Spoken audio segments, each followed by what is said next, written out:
An unexplained voice called my name twice. I woke up bright and early at 5:30 in the morning, feeling refreshed and ready to start my day. I went about my usual routine of getting ready for work and taking a shower, brushing my teeth and getting dressed. Everything seemed normal until I stepped out of the bathroom and heard a deep woman's voice say my name, as clear as day. I spun around, completely confused and disoriented, trying to figure out where the voice was coming from. I looked around the room but saw nothing out of the ordinary. I then checked my phone, which was in my hand, and I noticed that it was silent and locked. I couldn't understand where the voice was coming from, as there was nothing in the bathroom that could have made such a sound. At first I thought it was just my mind playing tricks on me, so I decided to brush it off and continue getting ready for work. However, about 10 minutes later, as I was walking down the hallway, I heard my name again, this time in the same neutral woman's voice but further away, coming from the bathroom. At that point, I was so scared that I almost peed my pants and I decided to leave for work early. As soon as I got to work, I messaged my flatmates about the incident, telling them that I had heard a voice say my name twice. One of my flatmates hadn't heard anything before, but the other one informed me that they had heard voices before and asked me if it came from the bathroom. He said that his encounters, he always heard murmuring, and he hadn't been able to make out any of the words. He didn't say anything at the time because he thought he was going schizophrenic or something like that. I was terrified and I didn't know what to do. I couldn't think of any logical explanation for what had happened, and I was at a loss for how to even move forward. I'm a bit of a scaredy cat, and I wasn't sure if I wanted to go back home after work. I decided to do some research on the internet and see if I could find any similar stories, and I came across some information about paranormal activity. I started to wonder if maybe there was a ghost or some other entity in our apartment, and it was trying to communicate with us. I felt scared and intrigued at the same time. I couldn't shake the feeling that something strange was going on. I decided to talk to my flatmate about it and see if we could come up with a plan to investigate further. After discussing it with my flatmates, we decided to do some research on our own and see if we could try and find out if there were any reports of paranormal activity in the building or the surrounding area. We also decided to set up some cameras and audio recording devices to see if we could capture any evidence of the voices that we had heard. Over the next few days, we kept a close eye on the cameras and audio recording devices, but we didn't find any evidence of paranormal activity. We were still left with more questions than answers, and we couldn't shake the feeling that something strange was going on in our apartment. In the end, we decided to just accept that we may never know what exactly had happened that day. We moved forward, and the incident gradually became a distant memory. However, I couldn't help but wonder if there was more to the story than we even realized.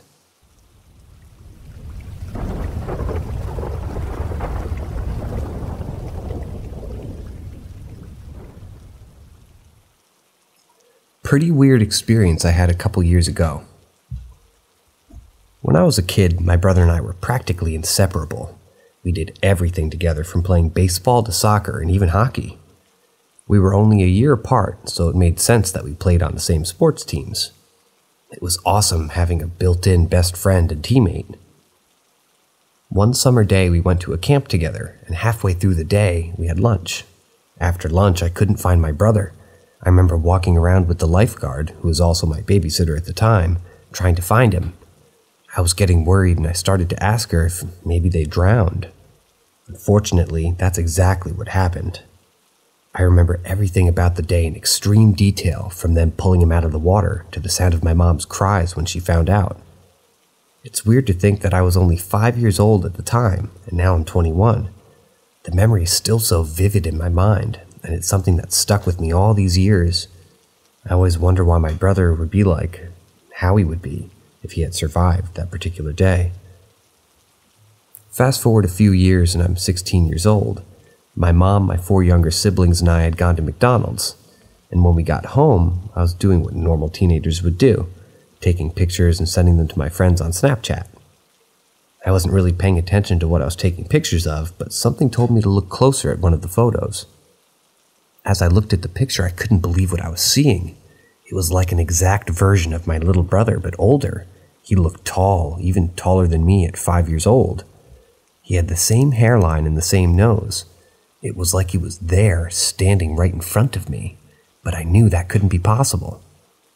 I showed the picture to my mom, and she couldn't believe it either. We both just stared at the photo in awe. It was like my brother was trying to tell us something, or maybe he was just trying to remind us that he's always with us in spirit. Regardless of the reason, seeing the photo was a moment I'll never forget.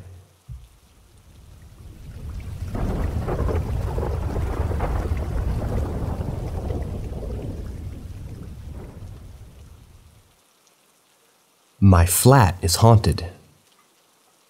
Okay, so I've been in my flat for 2 years now, and when this happened, the people that were living there, myself, a 20-year-old female, my flatmate Anna, 21-year-old female as well, and my other flatmate Joseph, a 20-year-old male, names changed of course. Initially, weird shit would happen. The front door would open when it was locked, or heating would turn off and on, or the light in the bathroom would turn off and on. But one night actually scared the living shit out of me.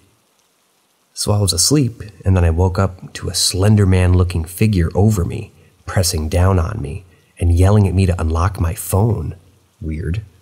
At first, I couldn't move or scream or anything, so I thought, well, that was a scary dream, and then I stayed up the rest of the night reading, because no way was I going to go back to sleep after that.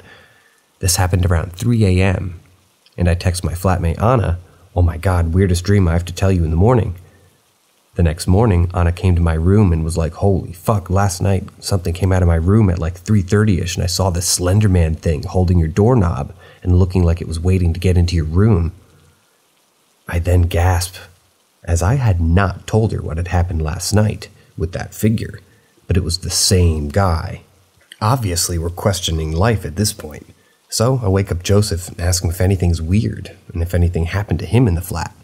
And he casually goes, "Oh yeah, I see like a large figure crouching on top of my wardrobe."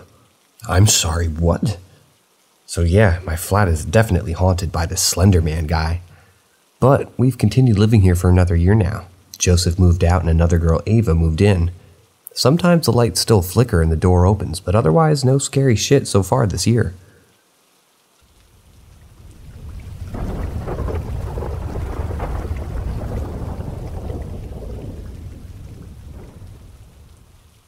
Face to face with a shadow person. When I look back at my life, one of the most significant events that occurred happened in the summer of 1995 when I was just 14 years old. It was a beautiful day, the late afternoon around 4 p.m., and still very light outside. I was in my mom and dad's house, standing near the back door in the kitchen, and my dog was with me. I had just put some scraps from my tea in his bowl, and he was eating his food when suddenly something strange happened. My dog lowered his head, bared his teeth, his hackles stood up, and he started growling. Now my dog was a wire-haired fox terrier Jack Russell cross, and he was usually very placid and mild, so this behavior was highly unusual for him. As I stood up straight, I noticed my shadow on the wall near the door getting darker and darker until it was devoid of color, beyond black. It was then that I realized that my dog was not protecting his food, he was scared. As the shadow stepped away from the wall, it took on a fully 3D form, and it was only about a couple feet away from me. My dog ran away, but I was frozen with fear. I remember being around 5'4" at the time, and this thing was the same height as me. It had no facial features and a smooth outline. It had shape and form, but at the same time, it was so dark that it seemed like a void. I couldn't see any eyes, but I got the sense that it was looking at me. This being and I stood and stared at each other for what felt like 5 minutes, but probably mere seconds. I was terrified, and it seemed shocked that I could see it. Suddenly, the being raised its arms up so that its hands were above its head and shot up into the ceiling into a puff of smoke, the same color as the being. The smoke dissipated as soon as it had appeared, and I could move again. I have no idea what I had seen, as I've never heard of anything like a living shadow, and I didn't know anyone who had seen something like that. Back then, the internet wasn't what it is now, and we didn't even have a computer to access it anyways. I spent many years worrying that I had some kind of mental illness or something, and then years later I found a website where other people had written about their experiences with these shadow people. In the past 10 years, I've heard a lot of people talking about them on various podcasts. However, I don't really know what they are, and I'm not going to pretend that I do. All I know is that I saw something that I don't understand. It's strange because other people in my family have seen this shadow person, but only in glimpses. I've seen another at a friend's house, and though creepy, in comparison, that one was nowhere near as scary. It's just bizarre, and I've never been able to shake that experience from my mind. Sometimes when I'm alone in a dark room, I can't help but wonder if that shadow being is lurking somewhere in the shadows, waiting to reveal itself again. It's a thought that still scares me to this day.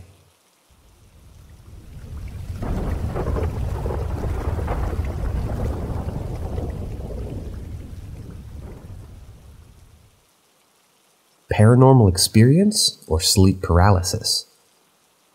When I was 14 years old, I had a sleepover with a few of my friends at one of their houses. We were all settled in the basement for the night, with me on the mattress on the floor, my sister on the couch, and my other two friends on the pull-out bed. It was pretty late and we finally went to bed around 1 or 2 a.m.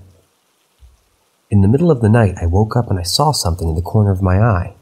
I turned my head slightly and saw a dark silhouette of a man standing on the staircase, peering at us. Initially, I thought it was just one of my friend's dads or brother checking up on us. However, the shadowy figure began to move down the staircase and up to the pull-out bed where my two friends were sleeping. It just stood there, staring at them. Despite feeling tired and groggy, I couldn't help but feel a sense of unease. I watched as the shadowy figure slowly made its way towards us. This time, it approached my mattress on the floor and stood over me, completely motionless. I felt like I couldn't move, and all I could do was open and close my eyes in fear. A few moments passed and I opened my eyes again. The shadowy figure was still there, except this time, it was bending down with its face closer to mine. At that point, I started shaking uncontrollably and closed my eyes again, hoping that it would go away. The next time I opened my eyes, the figure had vanished. I knew that it wasn't a dream, but I still couldn't make sense of what I had seen. Later on, I found out that my friend's brother wasn't home that night, which eliminated the possibility of it being him checking up on us. This left me with only a few possibilities. It could have been her dad, an intruder, or a ghost. Looking back on that experience, I believe that it was likely a case of sleep paralysis. Sleep paralysis occurs when the body is in a state of REM sleep, but the brain is still awake. It can cause vivid hallucinations and a feeling of being unable to move. Regardless of what it was, the experience has stayed with me for years. To this day, I still think about that shadowy figure that stood over me in the middle of the night, wondering what it could have been.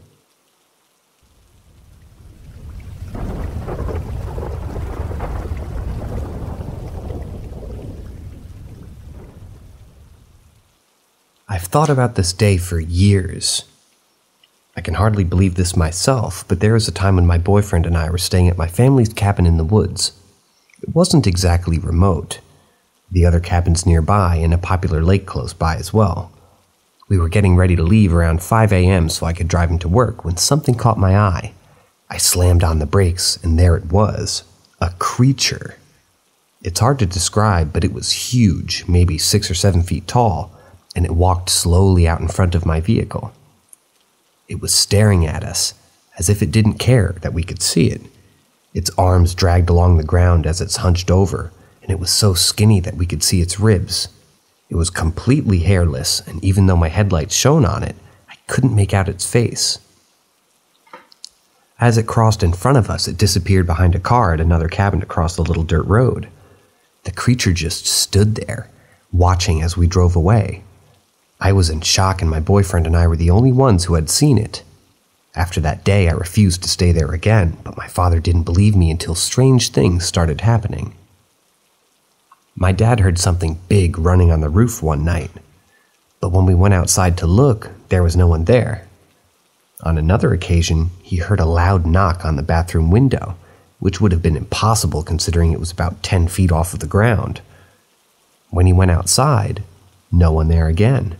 And nothing that could have been used to reach something that high. It wasn't until then that my father started to believe me. I've thought about what I saw for years now, and it still perplexes me. I've been asked why I didn't run it over, but the truth is, I didn't feel threatened by it. It was like the creature was just curious. Plus, I was in shock. Things like that aren't supposed to exist. I've searched online for any information that could explain what it is that I saw, but I haven't found anything conclusive. Some people have suggested that it might have been a Bigfoot, but I'm not sure. All I know is that what I saw was unlike anything I've ever seen before, and I hope never to see it again.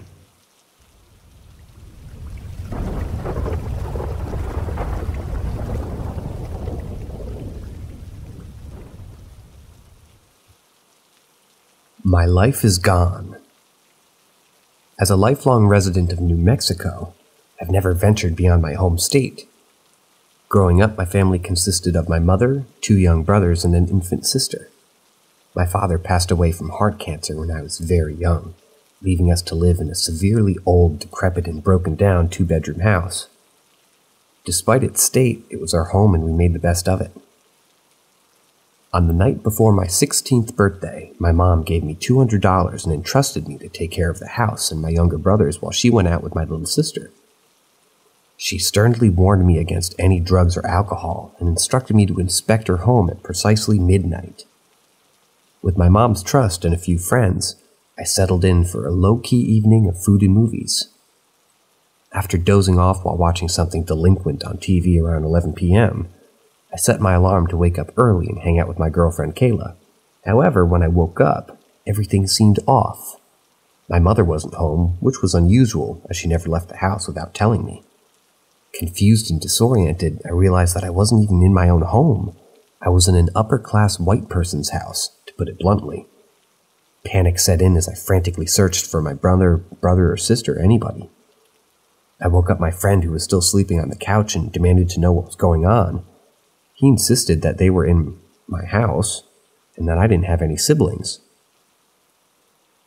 He also suggested that my mother was probably out partying or something. I couldn't believe what I was hearing. The baby stuff, my brother's toys, and their beds were all missing. My mom's room was trashed with beer cans and an overwhelming smell of cigarettes hung in the air.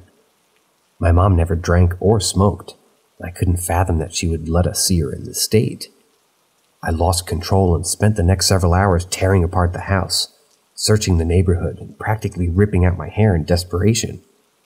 My best friend was scared and eventually left, barely speaking to me since. When my mom finally arrived home that night, she was drunk and laughed at my panicked state, asking if I was high. I sought counseling and medication to try to make sense of the situation, but to no avail. I couldn't shake the feeling that everything was wrong. Even to this day, I know that this world I'm living in is fake. I can't remember a life before this one, and nothing feels right. It's a constant struggle to hold on to my sanity and not completely lose myself in this fabricated reality. I cling to the hope that someday, somehow, I will find my way back to the life that was stolen from me.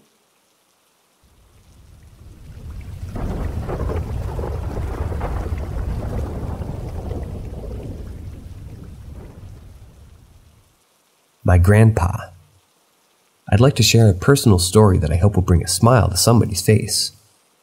Growing up, I never knew my dad. It was just me, my mom, and my grandparents.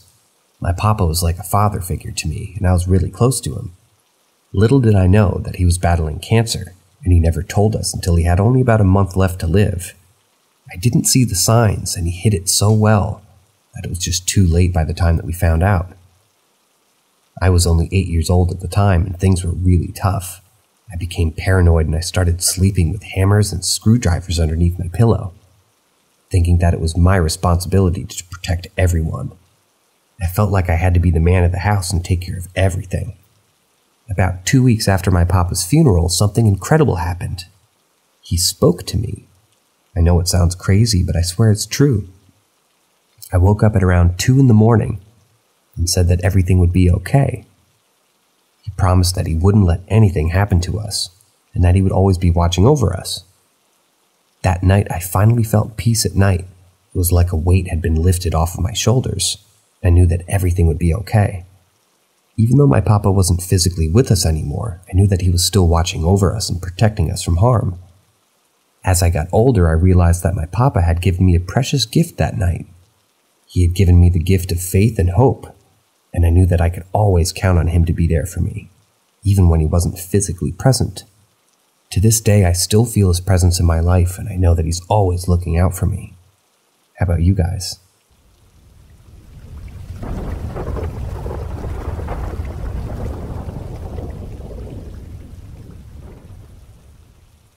What does it mean? When I look back at my high school years, I remember feeling quite disillusioned with the Catholic faith that my family had instilled in me. Seeking something different, something that would make me feel more connected to the spiritual world, I decided to explore Wicca. At the age of 15, I dabbled in it a little bit, and I even attempted my first and only spell. All I remember about that spell was that I had a blue candle lit, and I recited a long poem. That night, I had the most peculiar dream. I found myself in a type of gala, and someone asked if I wanted to see my husband. Intrigued, I followed this person, and there he was, tall, pale, and with jet black hair. Then I woke up. As time went on, I found that I kept having recurring dreams of this man. Sometimes he appeared as smoke, and other times he appeared as a person. The most vivid dream I had was when he told me to communicate with him through mirrors. It freaked me out, and I never dared to try it. Throughout the years, I had 2 failed relationships. The first one was amicable. We simply fell out of love but remained good friends. The second one, however, was quite traumatic. He was abusive, and there was nothing salvageable about our relationship. Through it all, though, I couldn't shake the feeling that the man in my dreams was somehow connected to my fate. Now at the age of 36, I still sometimes think about that dream and wonder what it all meant. Did I really see my future husband? Was it all just a coincidence? I may never know for sure, but what I do know is that my spiritual journey has taken many twists and turns since then. While I never fully embraced Wicca, I did learn to appreciate the power of positive thinking and manifestation. And who knows, maybe one day I'll try my hand at spellcasting once again.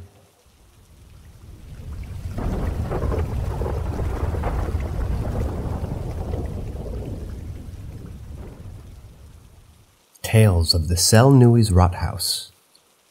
On the 10th of April 1945, the U.S. 84th Infantry Division crossed the Weser River and captured Hanover. The city had been bombed by Allied air raids, resulting in 90% of the city center being reduced to rubble, thus offering little to no resistance when ground forces arrived. The under-resourced German soldiers had had enough, and their morale had collapsed along with the buildings around them. The surrounding townships soon followed suit, raising the white flag as soon as Allied armor rolled into view. One of these towns was Cell, a small ordinary settlement of around 40,000 people, sitting 20 miles northeast of Hanover. It was well known for housing one of the largest freestanding brick-built structures in Europe at the time. Its new town hall, aka the Nuys Rathaus. While its name is rather unassuming, there's something unusual about that concrete behemoth. A U.S. Navy diver's account. The town of Cell surrendered on the 12th of April 1945. Similar to the case of Hanover, there was no resistance from German forces or the civilians residing in the bombed-out buildings. The town hall had miraculously escaped the bombing campaign relatively intact. Being the humongous concrete structure that it was, it seemed to be the perfect place to house occupying troops and host temporary administration. After all, it had already served as a barracks for German troops, and had even housed an SS battalion. While the building comprised 5 floors above ground and 5 floors below, the Allied forces lacked access to the lower levels, as they had been completely flooded with water and sealed with concrete. This immediately kindled the curiosity of the commanding officer, as the SS had been hiding stolen precious artifacts and evidence of war crimes under artificial water bodies. In the next few days, he would make a determined effort to ascertain exactly what the Germans had attempted to cover up. On the 15th of April, a special request of Lieutenant General Brian Harrocks, 3 U.S. Navy divers arrived at Cell with the intention of exploring the submerged depths of the building. Due to the obvious dangers, each diver was tethered by a line to the surface and sent down at different entry points. What took place over the next 30 minutes is not fully understood, But what is known is that 2 of the divers never made it back to the surface. Their tethers were retrieved, but not their bodies. The 3rd diver who resurfaced raved like a lunatic. When he finally came to his senses after a couple of hours, he reported his findings.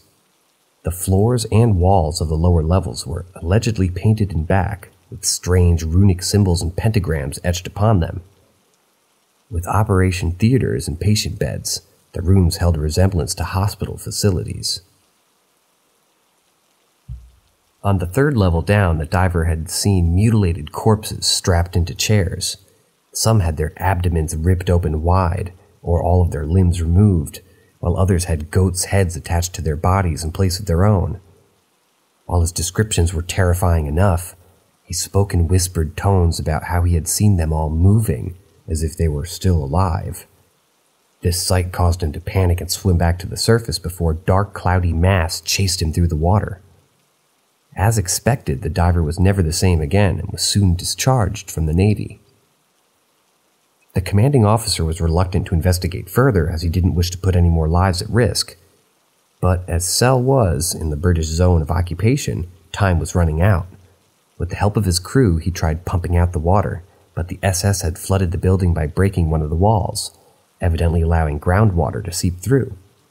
Eventually, the building was formally handed over to the British Army, and the commanding officer was relieved of his posting at the site. The basements were sealed over with concrete shortly after.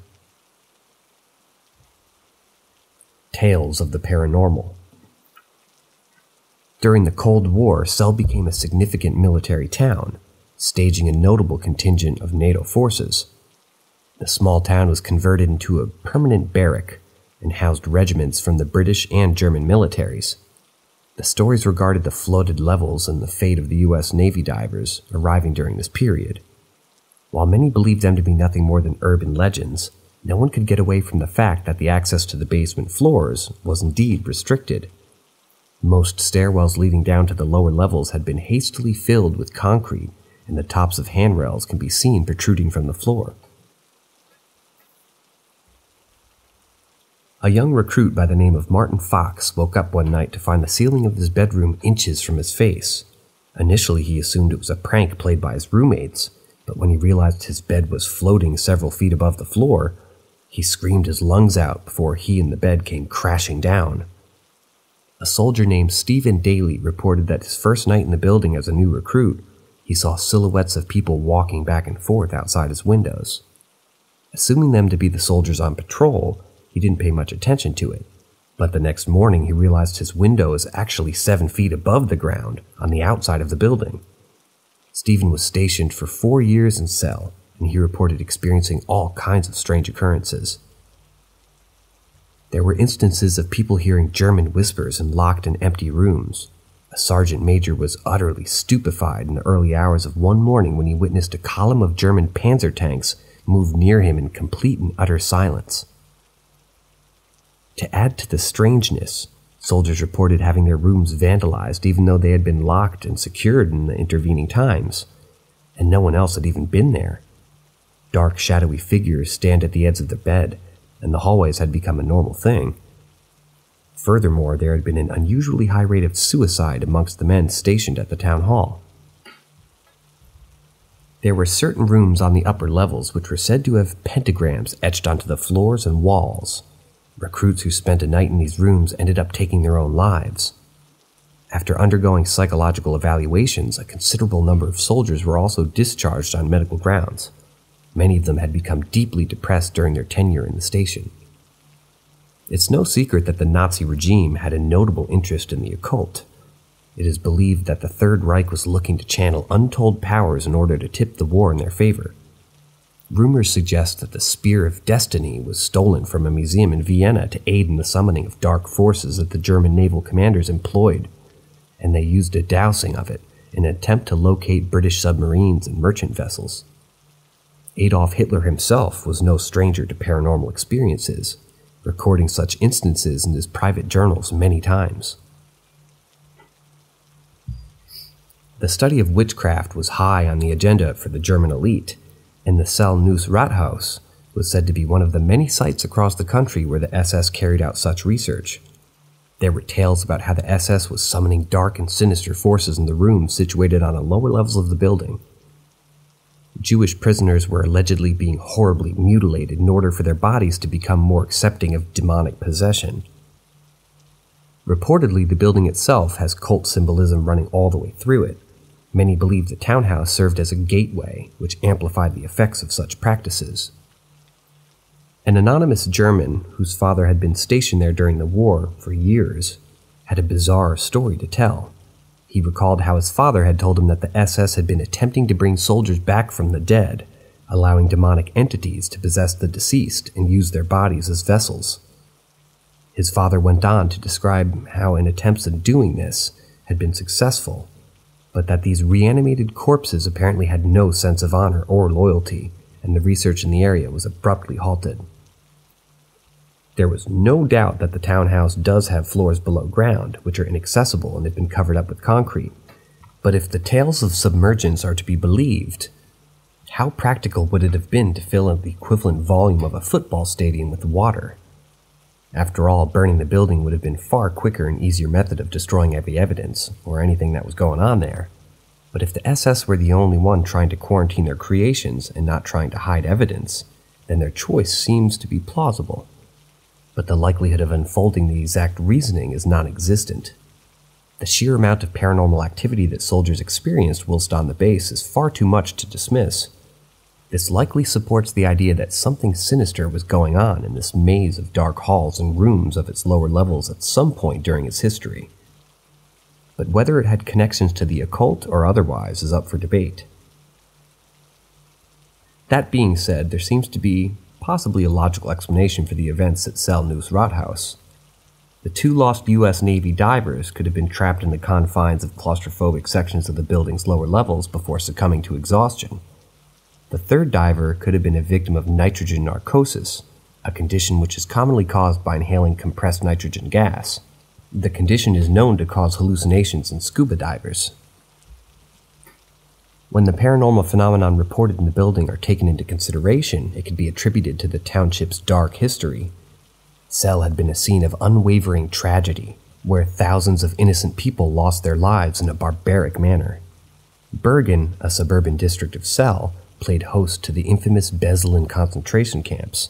Many Jewish prisoners were being transported by rail into the town center before being dispatched to Belsen. Knowledge of these aspects could have had a negative impact on the servicemen's moods and behaviors, giving rise to the tales of the paranormal.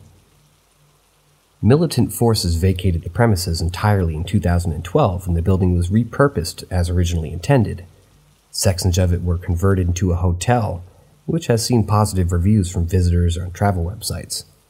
Some of the guests suggest that the strange happenings in the building have not stopped, often reporting the sounds of jackboots marching in the hallways.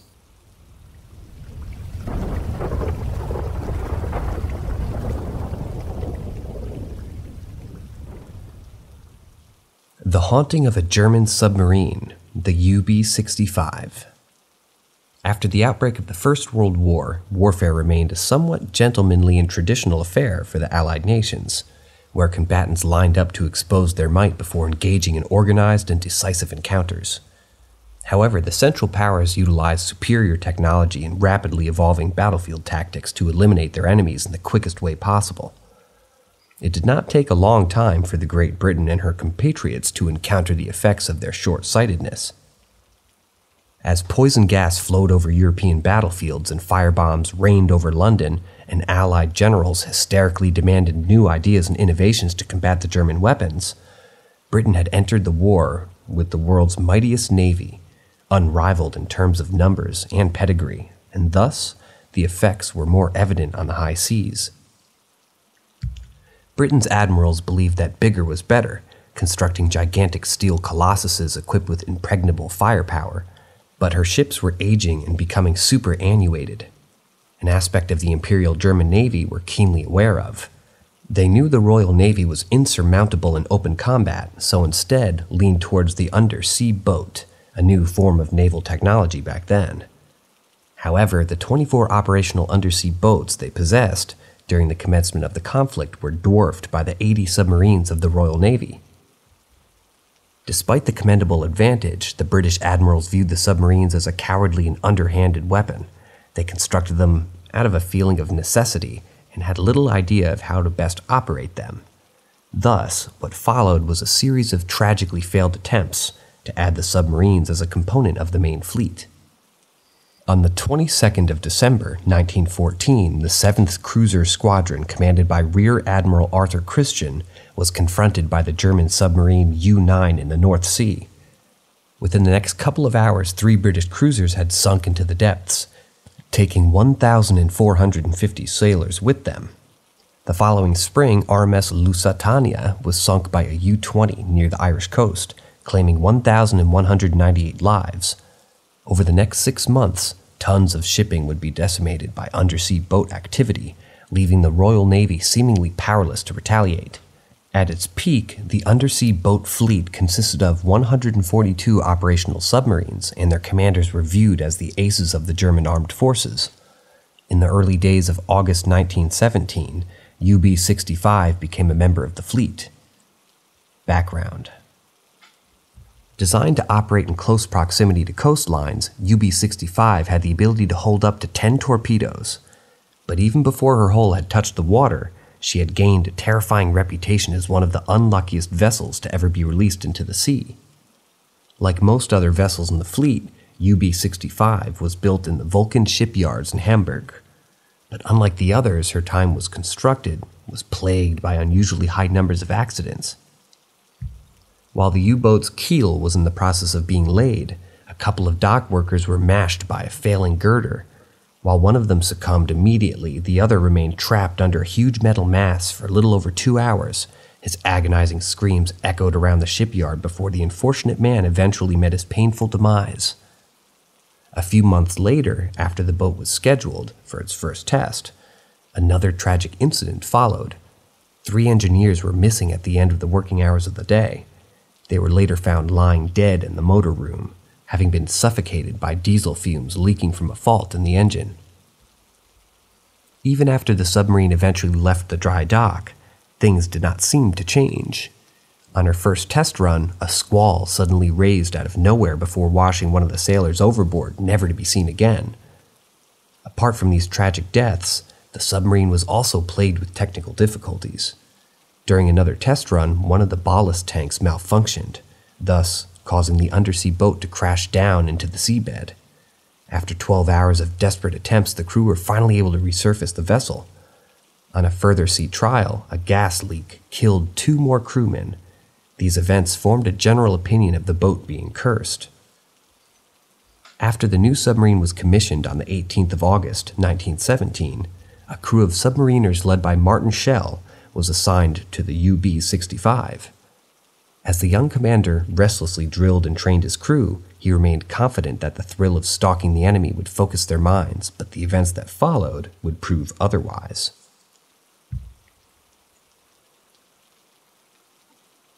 On the evening of UB-65's first voyage, one of its torpedoes detonated without any explanation or warning. The submarine escaped with minor damage, but 5 of its sailors, including the second officer named Richter, were severely injured. Over the following 2 weeks, Richter died of his injuries. Repairs were completed, and the replacement crew members were found. Finally, in October 1917, the vessel silently made her way into the North Sea. Her first mission was greatly successful, as shells sunk 5 enemy vessels. Quickly afterwards, a string of unnerving incidents began. Tales of the Haunting. One evening when Schell was resting in his cabin, one of the crewmen knocked on his door to inform him about a situation on the submarine's deck. As he made his way through the control room and up onto the conning tower, he found Peterson, the duty lookout, crouched down in fear. When the angered commander demanded the terrified lookout to explain himself, he recounted that he had been up in the conning tower, looking out across the waves, when he had realized that there was someone standing a few feet away from the ship's bow. The figure allegedly seemed to be an officer sporting a great coat and a cap. When Peterson had called out for the officer to identify himself, the figure turned to face him, revealing itself to be the deceased Lieutenant Richter before fading away.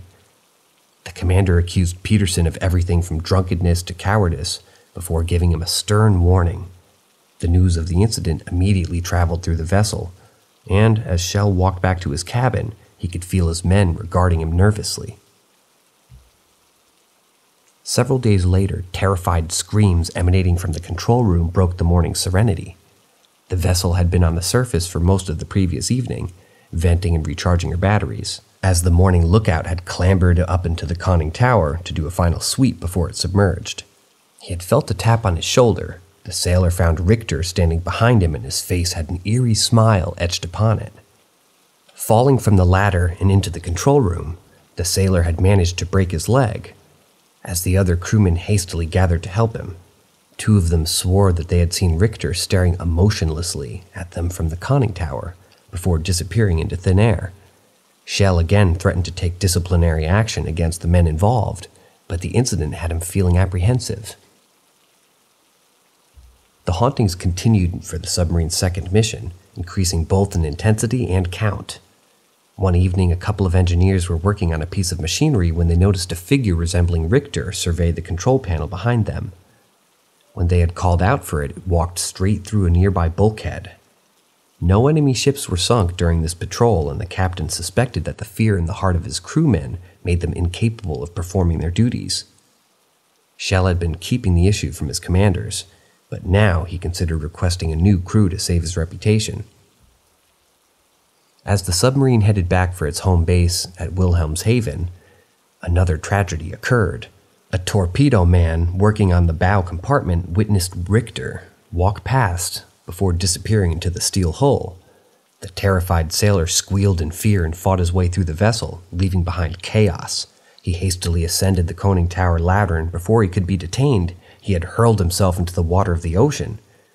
As Schell stood hopelessly on the deck, he turned to see Richter stand amidst the crewmen and stare directly at him before disappearing. Schell's superiors depicted a predictable mixture of bemusement and anger upon listening to his pleas from crew assignment. However, the corroborating testimony provided by his junior officer and the remainder of his crew proved compelling enough to launch an investigation.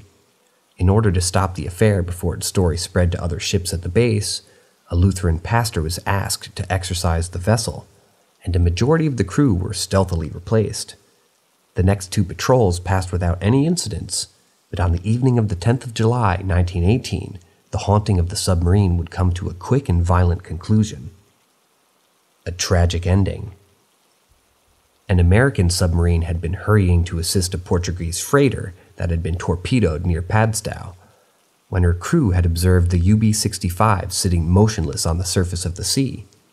As Lieutenant Augustine was preparing to get a better look of the unsuspecting enemy ship, something caught his attention. Upon looking through his binoculars, the lieutenant realized that the German vessel was already tilting heavily to its right. On top of its deck was a solitary officer, staring at an open sea. Before his American counterparts could load their torpedoes, Augustine noted UB-65 shaking violently, as if she had been hit by an explosion. The very next moment, she sank into the depths. For a couple of hours that followed, the American ship sailed across the region looking out for possible survivors, but they found none. Almost 90 years would pass before the haunted vessel would be seen again. In the year of 2004, a documentary crew working for Channel 4 discovered the remains of the UB-65.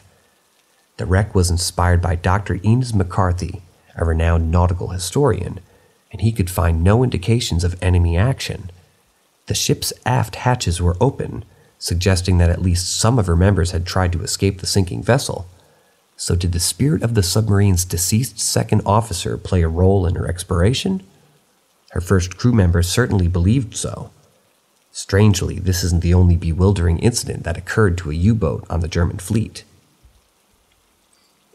A monstrous creature in the depths of the ocean.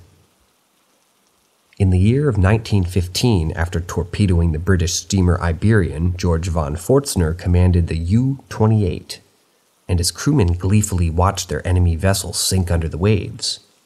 Moments later, they witnessed a huge sea creature hurtle itself out of the sea and jump into the air before the ship's engines exploded.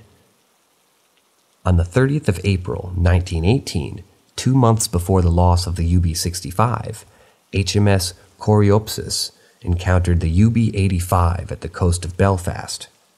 The undersea boat was half flooded and sinking fast, but the arrival of the Royal Navy vessel saved the crew. Her captain, Gunter, claimed that she had been sunk after encountering a monster. He recounted ordering the ship to surface in order to recharge her batteries before a huge creature emerged from the water and climbed up onto its deck. Its weight had quickly pulled the vessel under the waterline, causing the water to enter through the hatches that had been opened in order to ventilate the ship. The petrified commander had assembled his entire crew for arms, but they weren't able to use the deck gun as the creature had coiled around it. Thus, the crew opened fire on the beast with their sidearms before the creature crashed back into the water, further damage as it went. The German crew spent the next few hours working tirelessly to slow down the flooding, and they were eventually taken into custody by their enemies. Despite the ridicule and accusations he faced over time, Captain Gunter stood firm on his claims until his death.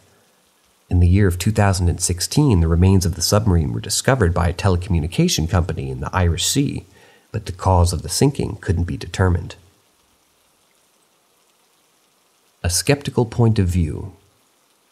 Across the two world wars, being a submariner was an extremely arduous task. Housed beneath the waves in cramped conditions for weeks together, it was immensely taxing on the sailors' physical and mental health. Furthermore, they were only a detonation or leak away from their death. To add on, the constant pressure of fighting for victory while trying to preserve the lives of other crew members couldn't have made things better. Thus, the state of affairs could have caused the sailors to lean on superstition to explain an otherwise natural thing.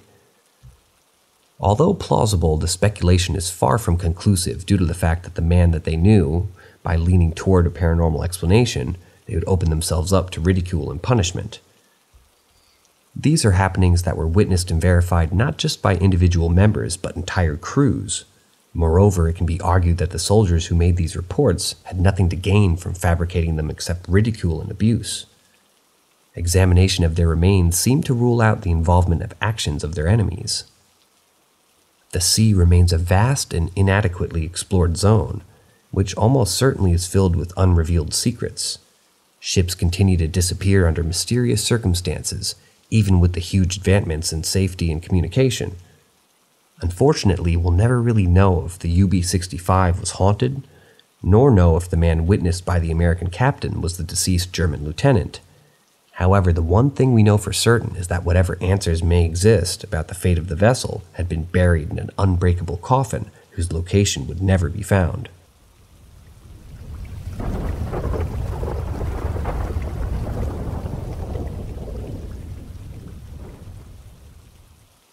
Tales of the Stardust Ranch. After moving furniture and unpacking boxes until early evening, John Edmonds had finally decided to call it a day. He made his way out to the front porch, grabbed himself a beer, and sat quietly surveying his new home. In addition to the 5-bedroom building with a pool, the ranch that he and his wife Joyce had purchased covered 10 acres of land, a guest house, and 2 horse corrals. Sipping his beer, John noticed a movement in the undergrowth that lined the property's premises. A few moments later, a singular figure emerged from the tree line, walking with purpose across open fields toward the house. John had not been expecting anyone when he noticed something long and metallic in the approaching figure's hand. He immediately retracted to grab his revolver. Re-emerging from the farmhouse, he began to walk toward the intruder, openly showcasing his weapon as a sign of warning. However, as he got closer, he found himself thinking that this might have something to do with the belongings of the previous owners, which had been left on the property. When John and Joyce arrived at their newly purchased property a few days prior, they found that the premises were still filled with possessions left behind by previous residents. When inquired, the agents profusely apologized and promised to speak to the previous tenants. When John returned the next morning, he found the house empty, but every fixture and fitting have been broken and deposited outside the empty swimming pool. The agents were called once again, but they denied any knowledge of this, claiming that they still had not heard back from the previous owners. After another day of waiting, John arranged to have the unwanted objects disposed of.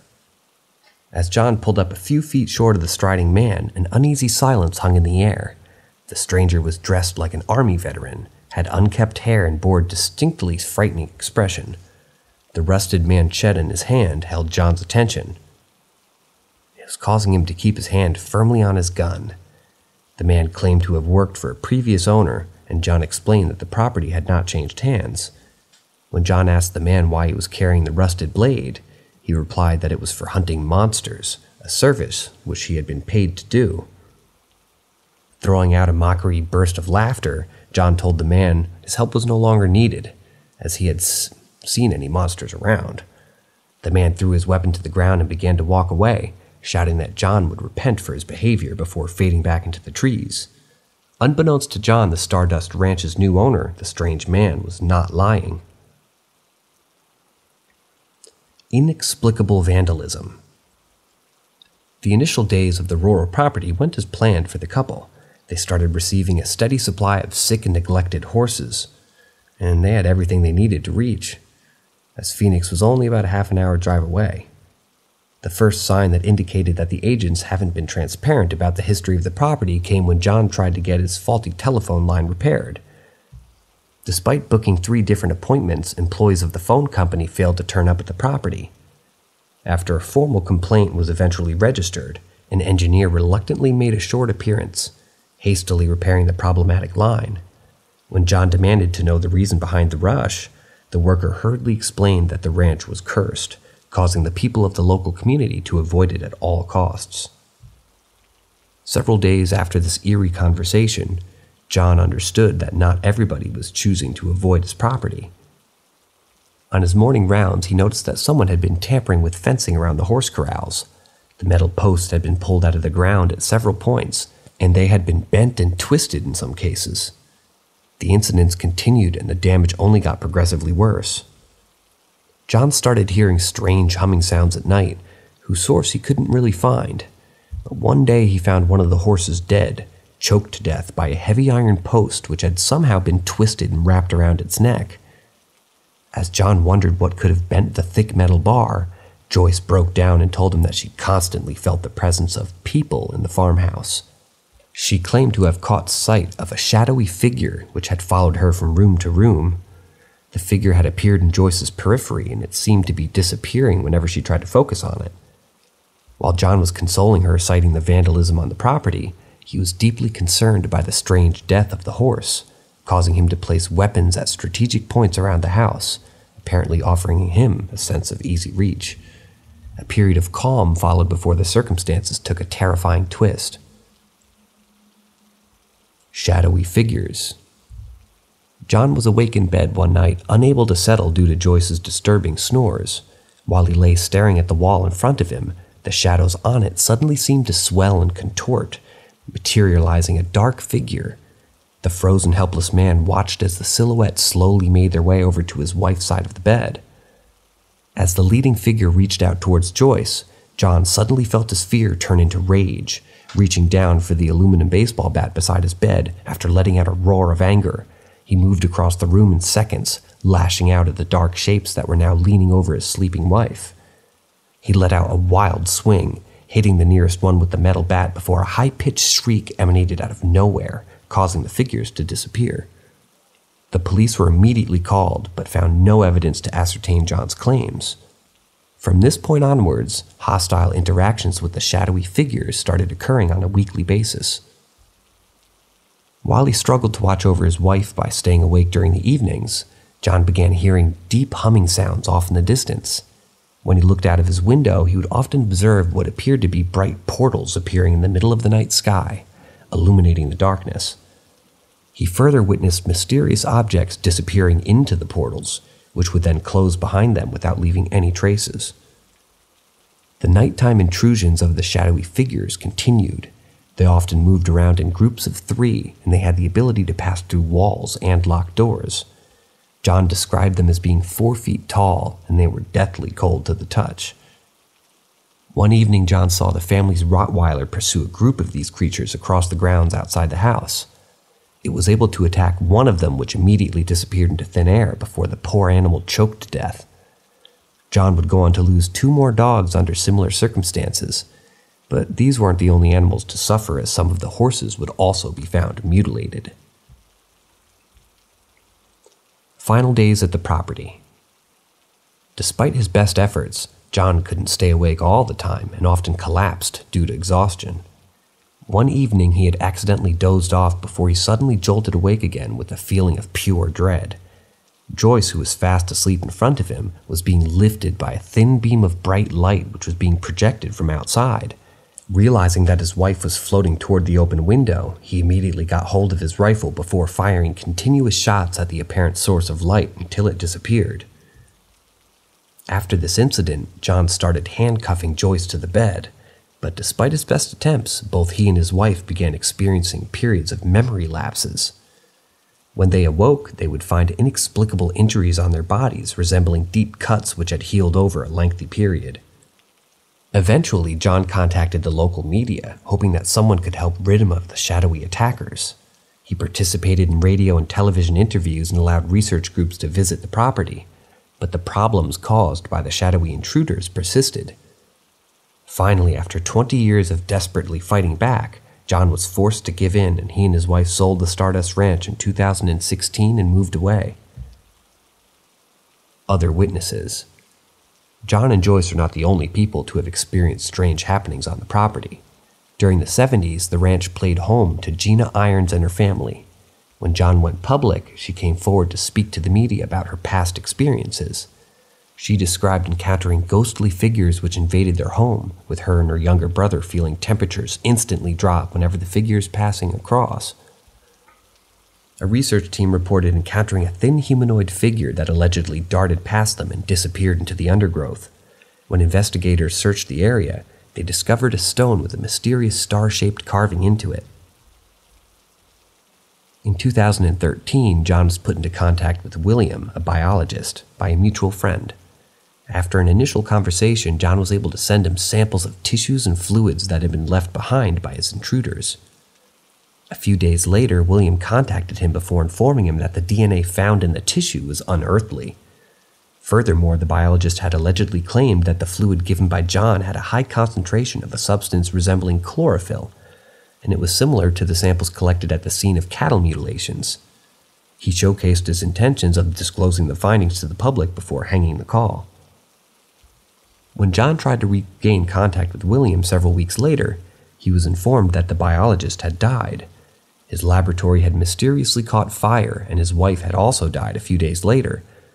Thus, the only samples John had in his possession had disappeared. At first glance, John's wondrous claims seemed to be made up. A scenario where supposed otherworldly life has decided to torment an ordinary couple for 2 decades seems to be a far stretch.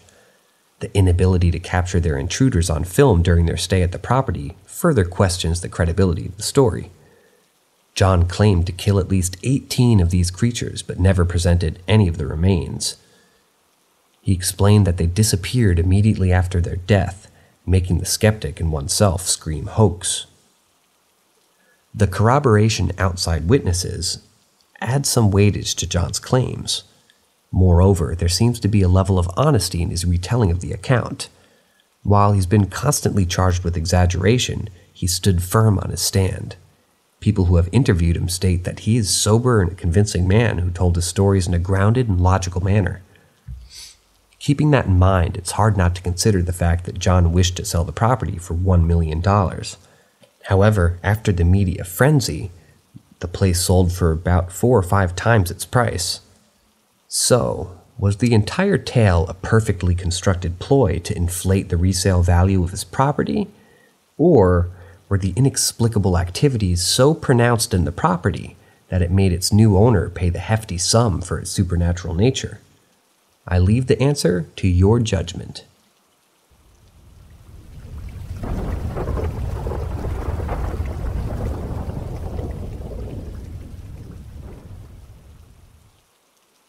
My best friend's new house. I have a best friend who recently moved into a new house with her 3 kids. The oldest of her children is only 5 years old. One day, he started talking to a ghost in his room, a little boy to be exact, and said that he was going to punch him to protect everyone because he wasn't afraid of him. We just brushed it off thinking he was just playing around due to the random scary videos that he watched on YouTube. However, about a week ago, my friend and her ex-husband were in the kitchen when they heard her name, Anna. They looked at each other and heard it again before searching for the source, but there was no one outside and all the kids were asleep. After that incident, we decided to ask our friend's grandpa to bless the house, since he was a priest, and he had already blessed my friend's house a while back. Unfortunately, we didn't know that when he was able to come and bless the house, and in the meantime, we were worried about how to protect ourselves and our children. Then just tonight, my nephew started talking about how he saw the ghost in his room and how it was staring at him, and he described it as having sharp teeth. When this other aunt suggested that he punch the ghost again, he replied that he was scared of it. So now we're wondering what to do to protect ourselves and our babies. We've considered seeking help from a paranormal investigator, but we're not really sure if that's the best option. We've also looked for ways to cleanse the house, such as smudging with sage or placing salt in the corners of the room. We're all a bit freaked out by the situation, especially since we have young children in the house. It's scary to think that there might be a ghost or a spirit lurking around, especially one that seems to be causing fear in the kids. We just hope that we can find a way to protect ourselves and our home until our friend's grandpa can come and bless the house.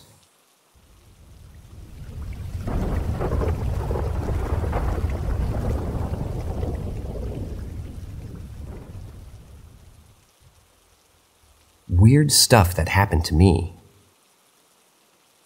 I have always been passionate about playing guitar, especially metal. It's my way of expressing myself and letting out all the emotions that I keep bottled up.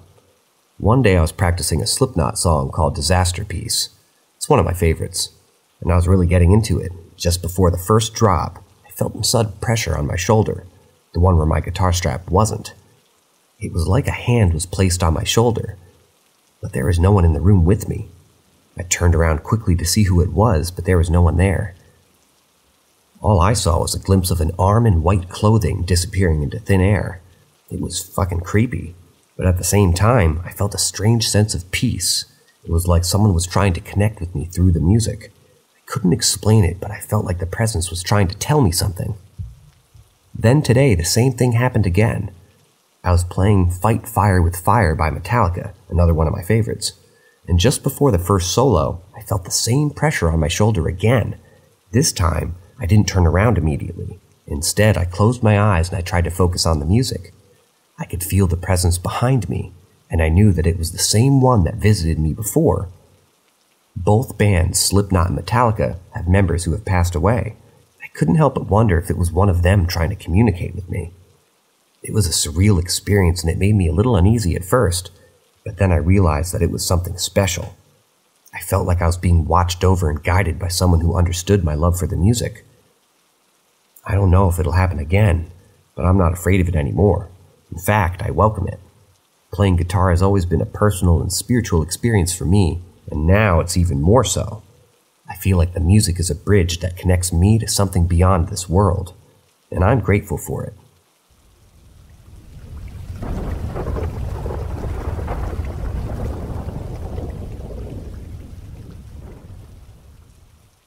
Real story from when I was 10 to 11. When I think back to my childhood, there's one particular incident that still gives me the chills. I must have been around 10 or 11 years old, although I can't quite recall the exact age. I remember being home alone with our beloved husky, who was always quite vocal, but on this day, he was eerily quiet. He just sat there, staring intently at our front door. At first, I didn't think much of it. I assumed he was just being a dog, maybe sensing something outside. But as time went on, it became clear that something was off. The husky was usually so lively and animated, but today he was just sitting there, still as a statue, with his eyes fixed on the door. After a while, I couldn't take it anymore.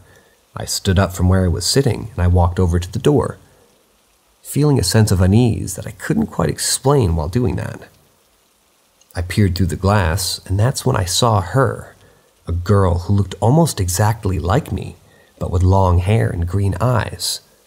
My own hair was cut short, and my eyes were hazel, so the similarities were striking. I felt a strange mix of curiosity and fear as I opened the door to greet her, but when I did, she was gone. There was no one there. I shrugged it off, thinking it was just my imagination playing tricks on me. I shut the door and turned around and went back to the spot on the couch. That's when I saw her crouching behind the couch, hiding from view. I froze, unsure of what to do. I wanted to approach her to see if she was real, but at the same time I was terrified. How could there be someone who looked so much like me? Was this some kind of prank? As I hesitated, the girl disappeared into thin air. I was left standing there, heart pounding, trying to make sense of what had just happened. When my parents got home, I told them everything that had occurred. My stepdad was dismissive, telling me that it was probably just my imagination, but my mom had a different reaction. She looked horrified, as if she had seen a ghost. When I asked her about it later, she refused to tell me what was going on, leaving me to wonder if there was more to the story than I had realized. Till this day, I can't shake the feeling that there's something deeply unsettling about that experience. I don't know if the girl was real, or if she was some kind of apparition or figment of my imagination, but what I do know is that it left a lasting impression on me, one that I won't soon forget.